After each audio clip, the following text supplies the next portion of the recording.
That's the machine. But how do we, as these individual consciousness stamps, process all of this? This leads us to the role of language. Which he defines as the operating system of the mind. The OS. Yes. Language is made up of not just audible words, but of symbols and frequencies that actively structure and filter our experience of reality.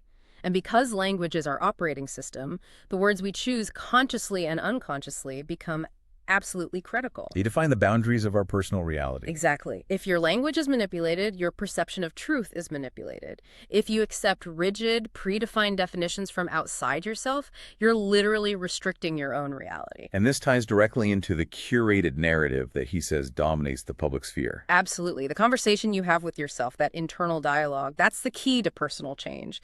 If you continuously use language rooted in victimhood or limitation, like I can't or it's impossible, then that language literally structures the reality you experience. it becomes your prison. Conversely, changing your language, your internal words, literally changes your operating system and therefore your personal metrics in the matrix. So if our words are that critical, how do we build the right internal framework to process this overwhelming stream of information without just adopting someone else's OS?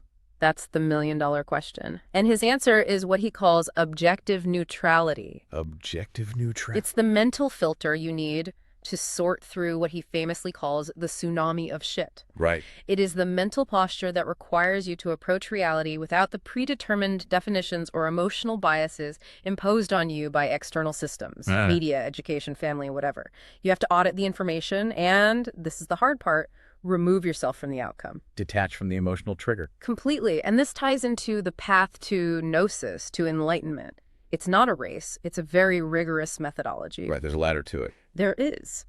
He outlines this ascent that requires sustained effort. You start with empirical experience.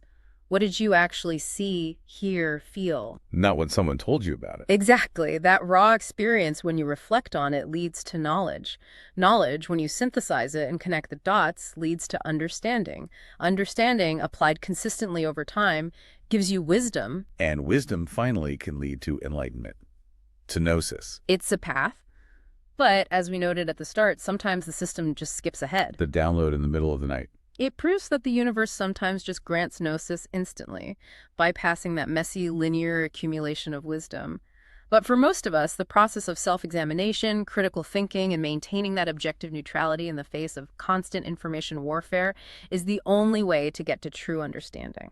The goal is to stop accepting someone else's metrics and start building your own. That's the entire game.